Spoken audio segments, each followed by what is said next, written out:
Ice Road Truckers is back for season 12. Todd Dewey is back after a long hiatus of the show. Thank you so much for your time today. No, thank you. I appreciate you guys having me. Everyone was excited for your return. We talk a little bit about the fan reaction, your family's reaction. I was super stoked when I got the phone call. We had a little 8-year hiatus there from doing the ice roads and filming. Doesn't mean that it didn't happen. It still happens. That's a must thing every single year. But for me, it was kind of nice having a break because I got to focus on my family. I have beautiful daughters that were just getting ready to start graduating high school back to back in 2017 into 2018, and I got to work with them and be home and take care of my kids and watch them all graduate school and be there for all of that. And then they gave me some grandbabies over the last 8 years, and I got 3 grandbabies now. And finally, for the first time in 25 years, me and my wife are empty nesters. And at first it was amazing, but you do end up missing the kids running around the house and teasing them and doing tricks on them, stuff like that. But I was empty nester. But don't think for 1 second over all those years, every time that snow was flying and the ice started forming outside, that I wasn't online looking and Googling on what's going on up north, who's delivering what loads, what truck companies are working, are they getting the job done? It was always on my mind. So you can imagine the excitement that flooded my body when I got a call from Muskie Creek this year saying, "Hey, we're looking for some skilled drivers. Do you think you still got what it takes to come and do the ice roads?" And I said, "I'm packing my bag already." And the thing too that I love, especially in this new season that we get to see, is I think everybody who's in that Gen X, kind of maybe reaching a certain age in a certain field, it doesn't necessarily have to be your industry, but I think industry wise, sometimes you feel like the younger generation, like, oh my goodness, like how do I kind of fit in there? But all that experience, I think, and especially watching those first few episodes, you really get to see how that comes into play, and you having that knowledge is almost a huge benefit to coming back. Oh, absolutely. And that's what it takes up there to be an ice road trucker. Is a lot of people think you just go up there, you get in the truck, you turn the key, you start it up, you shift it in gear, and you just drive down the road. And that is not the case at all, any way, shape, or form. You've got to know a truck inside and out. You got to know how far you can push its limits so it doesn't break. And know what a truck is capable of doing. You got to know if any type of breakdown up there in any situations you get into, you better figure out how to get out of there, because it's a life or death situation. I mean, you can get on an ice road up there and you might not see anybody for 2 or 3 weeks. You might be the only truck going in and out of there to that community at that time. And if you break down and you can't get your truck back going, that's not a good scenario to be in. Yeah, there's not a AAA, there's not a gas station, there's not those things. You're not walking down the block to 7-Eleven and grabbing yourself something hot out of the hot tray right quick and getting something to eat.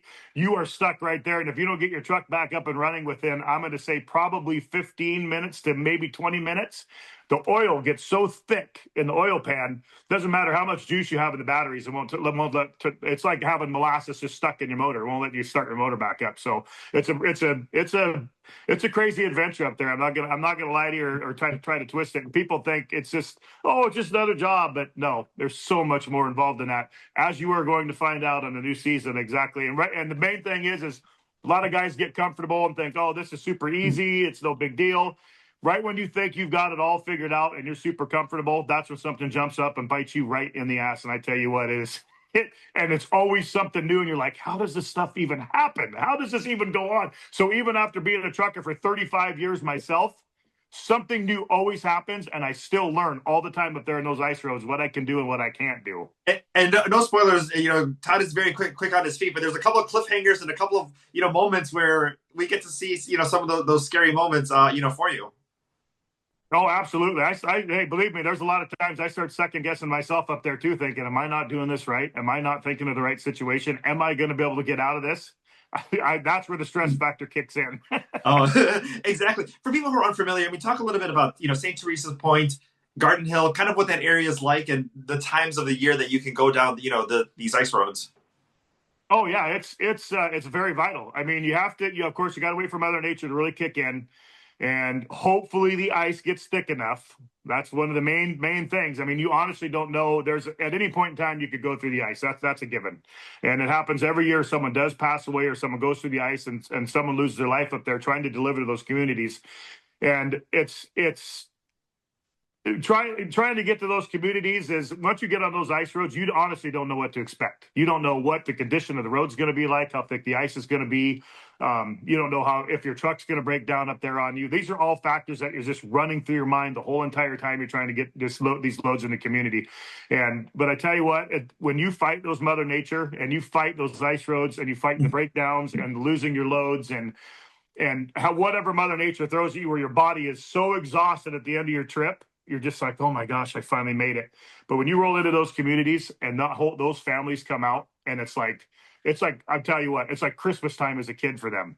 They're so excited to see you rolling in the community. The families come out to meet you. Some of the families will come out with hot food, which would be caribou from way up north, or maybe a nice cooked piece of moose. I mean, it's amazing. And the little kids come up and they give you a hug, and they're just so excited to see you. That right there is what it's all about, and that's why I love being an ice road trucker, because it is an amazing feeling. And then final thing here, in the Midwest, in Chicagoland, we had icy roads, icy conditions in the winter, and it's still always tough to navigate, especially some of those newer drivers or unsafe conditions that people drive in, especially those first few ones as you kind of get accustomed. Is there a tip or anything that you can share with our audience as far as kind of navigating these roads, or something that you've learned that you can share with us? Navigating the roads is, for one thing, you learn how not to go to the bathroom very often. When it's -40 and sometimes -60 with the wind chill, try going outside and taking care of your business on the middle of an ice road. It's freaking cold out there, I tell you what. So you learn how to hold it for as long as you can before you absolutely have to go to the bathroom. That's kind of comical, but yeah. As far as tip wise, I could go and say on anything and travel the ice road is practice at home before you decide to go up there and try to conquer an ice road. Go out and drive in some snow and ice in a big rig and see what she feels like there, and then times 3,000 before you hit the ice roads and the conditions you're about to face. So it just takes a lot of time and something that you got to, you struggle at doing. But if you want to be an ice road trucker, anybody can be an ice road trucker. If you love driving truck and you like every challenge that a truck can throw at you, then that's for you. And just make sure you go to the restroom before you leave the house. That's the tip I learned. Go to the bathroom before you go, because you don't want to go outside. Yeah, trust me. Yeah, I'm telling you. I'll give you a little quick insider. If you just to go to the bathroom, if you want to step, just open the door real quick, stand on your step, and go pee real quick. Nothing hits the ground. It just evaporates in the air because it's solid frozen. It doesn't even hit the ground. That is insane. How cold that is. Todd, I can talk to you for 5 hours and still not get enough. Thank you so much for your time today. Ice Road Truckers, October 1st, returning to us for season number 12 on History Channel. Thank you so much for your time today. You betcha. Thank you. Thank you.